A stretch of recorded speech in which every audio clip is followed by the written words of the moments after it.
year it's a top, well, I actually have three. The three that I use the absolute most are Skype, Edmodo, and kidblog.org.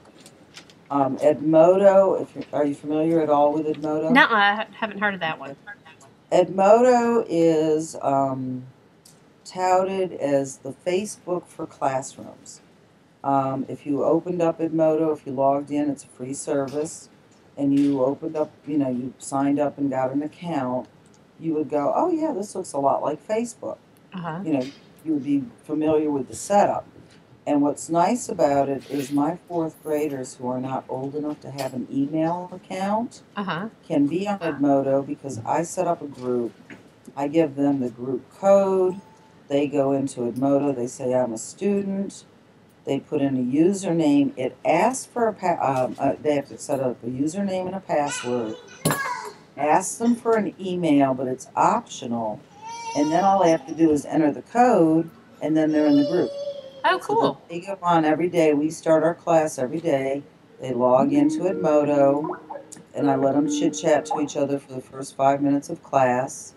And I get to see everything. They cannot instant message each other without me being able to see all of the remarks. Uh-huh. And to get them started, I would at the beginning of the year, I would post a question like, what's your favorite animal? And they would reply to me.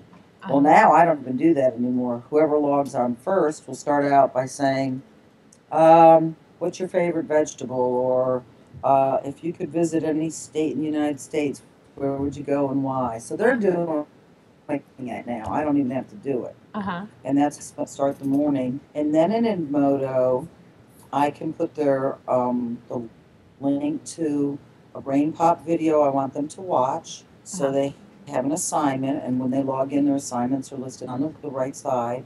And they click on it and they go access their brain pop video. And then they email me their results. And then I have them in the chat room. I say, okay, you got to write down one thing you learned from the brain pop video. Mm-hmm. So it's a way of me having, accountability that they are using the site properly, Uh-huh. and they Oh, I love it. bet. And we've actually set up a couple of groups so that we collaborate with some other fourth graders within our district, and we have one where we collaborate with other people that we Skype with. Uh-huh. So How do you they find like how do you find like the other classrooms to Skype with? Just search out on the internet and find them? originally I was on a Ning that Jennifer Wagner had started. She hosts Projects by Jen. And if you're Mm-hmm. going into the elementary level, you're definitely going to want to know about Jennifer Wagner. Mm-hmm. She has a site called, if you just Google Projects by Jen, each year she hosts collaborative projects Uh-huh. for kindergarten through sixth grade or fifth grade. Um, and I've been doing the projects with her for years. When she had a name, there was a group on there called Skype Buddies, and Uh-huh. that's how I found my first Skype partner, Okay. who is Jan Wells in Kansas. And Jan and I just connected there, and we traded emails and we traded Skype information, and we started Skyping, and then we came up with projects for our kids to do. So Jan and I, this is our third year of doing Skype projects with our fourth graders. Okay. And then from there, because I'm on Twitter, Uh-huh. and somebody you might see a tweet that, I'm looking for a Skype buddy. I Uh-huh. did the Skype in the classroom. There is a website. It's called Skype in the Classroom, Uh-huh. but it's not real easy to use, and it's not real easy to find people. Right. So I find a lot of contacts through Twitter, or I attend Classroom 2.0 live webinars every Saturday morning. They have a weekly webinar that I attend, Uh-huh. and if you go there, as you're chatting in the chat room of the webinar, so I'll say, oh, my Twitter name is da da da da da, and my Skype name is the same, and then people, after the webinar is over, they'll contact me, Okay. so. Do you find it easier to teach using the technology than having just used the stand and present method the way that it used to be? I can't teach without technology anymore. Uh-huh. Our server was having some glitchy problems for about the first hour of school Uh-huh. about a month ago. It went on for a week, and every morning when I went in to log in, I didn't have connection, and I was like, "Oh my God, how do I teach?" And Uh-huh. I'd have to really rack my brain, going, "Okay, what? How am I going to?" And everything was on my computer, and everything was on, in the Uh-huh. cloud. And I was like, okay, now I really had to scramble to think about how to teach without the technology. Uh-huh. So you definitely have to have a plan B, Yeah. because there are days when, like, I've set up a Skype call and something's happened. You just couldn't make the connection. Maybe there was a bad storm, or the bandwidth issues were just impossible that day, and it Uh-huh. just didn't work. So you have to have something else, in Plan for the mind day. just in case. Okay. I appreciate you talking to me. That it has given me a lot of insight, and I'm taking a bunch of notes on things. So this is my first semester back in school, and I've been out working in the finance world for about 20 years. And I started as an education major, my first trip into college before I got my finance degree, and now I'm headed Uh-huh. back. But I love the technology stuff. I just think it's amazing, and It so I'm is, and hoping to be it's able to incorporate it. when you get into a school. The funny thing is, I find that there's a big group that are like my age group, believe it or not, that are into it, and I think it's because we don't have all of the demands on our life with, taking children to soccer and this and that and the other. Uh-huh. So I tell for my friends, I said, text my hobby. It's what I do when you're running your kids to soccer and ballet, Right. and Uh-huh. going to school plays and doing the things you have to do as mom or dad or whatever. Uh-huh. And then the younger kids, the younger teachers, younger meaning younger teachers into the teaching profession, Uh-huh. who are just now going through school, are more knowledgeable about it, because their professors are, for the most part, exposing them to some of the technology that's out there.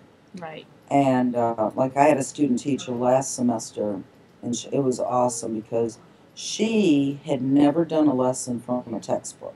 She was made to get everything for her lesson from an online resource, Oh, and it was wow. awesome. So when I said, "Well, I don't really use the textbooks either, but here they are." And she just kind of laughed, and she goes, "Well, I don't use them." I said, "Okay." So we put them back in the back of the room. Uh-huh. That's great.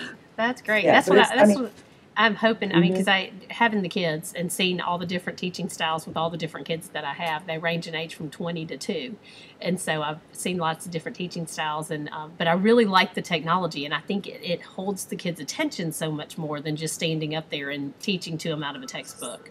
right. So as a parent, when your kids are going to their school, Uh huh. are there any of the children that are fortunate to have someone who's kind of into all this, or not yet? Not in our school, not yet. And so I'm hoping, and so I'm kind of hoping that maybe somehow I can get involved in the PTO. They just recently added the smart Uh-huh. boards in the lower grades, the K through 3. They've added the smart boards. They do participate in some competitions, designing PowerPoint presentations and stuff like that, making movies in some of the state Okay. competitions and Okay, city so they do have competitions. some things They going. have a Okay. few things going, but I don't know that hmm it's used on a daily basis. I ask the kids, I'm like, well, what do y'all do with technology in school? And they're I was going to say, do they have access to computers in their classroom? they have a lab that they can go, and they go to Okay. computer lab once a day, or I Oh, there think it's you once a go. day for about 30 minutes a Wow, day. that's So, good. but so that is nice. They do have access, but I don't think they have internet access, and a lot of their lab time is keyboarding. It's more than it is Okay. learning a Yeah. bunch of That's where projects. we were probably 8 years ago when we started our lab. It was more, we took the kids in, we taught them keyboarding skills. We used a CAN program, prescriptive diagnostic thing. You take a test, and then this program set up your lessons for you. Uh, And a lot of teachers still use that. My principal goes, "Polly, you're not using Compass Learning very much this year." And I went, "Is that a problem?" And she went, "No, I just wondered why you're not." And I said, "Because I found other things that I'd rather use." right. And I said, "I think my kids need the drill and kill kind of stuff. I want them to use the time to be more creative." Right. Well, and that's So that's, looking at the blog spots and stuff like that that I've seen that some of the other, having to go to it because of this class and some of the things that the kids mhm, are doing. It just mhm. amazes me that how much they know and what they can do on the computer. And Oh. When I first started, I used to be afraid to introduce a tool to the kids because I didn't feel like I knew all the ins and outs of a tool. Uh-huh. And so I was like, oh, they're going to ask me a question. I'm not going to know the answer to it. Uh-huh. And as a teacher, that's kind of like one of our worst nightmares. But you got to learn, hey, I don't know everything. And Uh-huh. once you let go of, I don't have to know everything, it's Uh-huh. okay. Because you'll say, well, I'm not sure how to do that. Why don't you go push on some buttons and see what you can find out? And if Uh-huh. you find the answer, come back and show me. And Right. what I do is I let the kids, once like like a couple of them will say, well, how do you do da da da da da?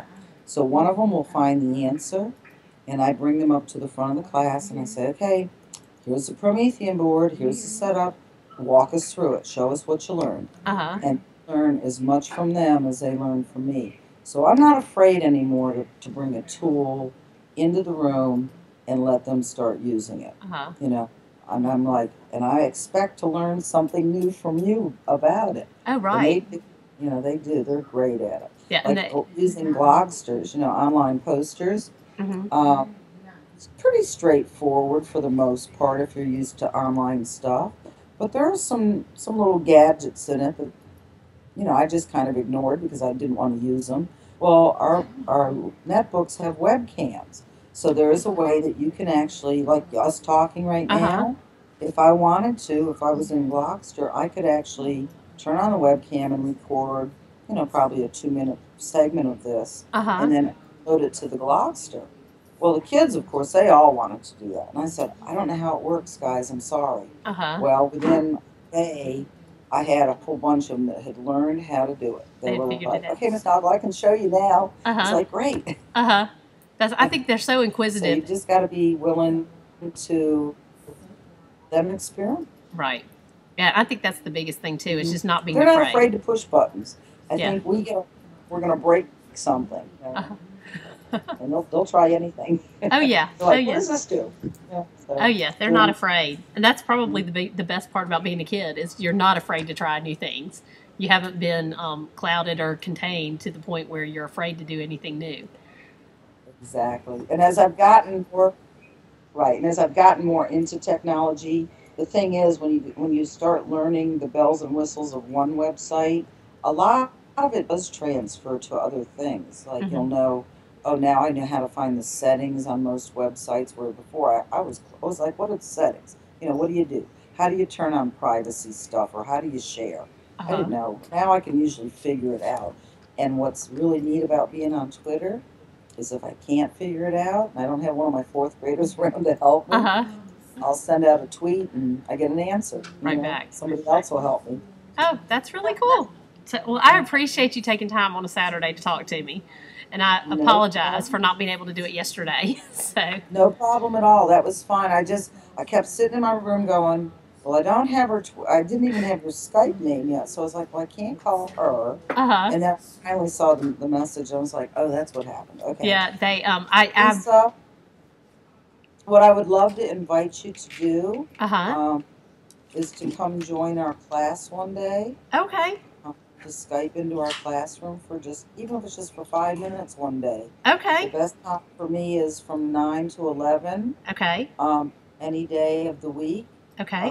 It's the best time for me. Uh-huh. So when you get to a point where it looks good, send me a tweet or, instant. You know how to use instant messaging on Skype? I have not used it before, but I can figure it out, Okay. I'm sure. All right. Well, if you roll your mouse along the bottom, Uh-huh. is your toolbar up? Uh-huh. Okay, the little white bubble toward the end of the toolbar. Double towards the end of the toolbar. Okay. Let's see. Done that. A chat window will open up at the bottom of the Skype window, Ooh. and you can send messages there. Okay. Let's see. Well, I thought I was in it. This is like, okay, toggle sidebar. I'm trying to look, toggle chat. Is that what I'm It using? says I am. I am. For chat, it might say I am. Okay. It's okay. It's the one, two, three. It's about six icons to the right. Okay, I must not have the toolbar open all the way then, because it's not. I've only got like 4 little blocks down at the Okay. bottom. Oh, you should All you should have to do is just hover your mouse toward the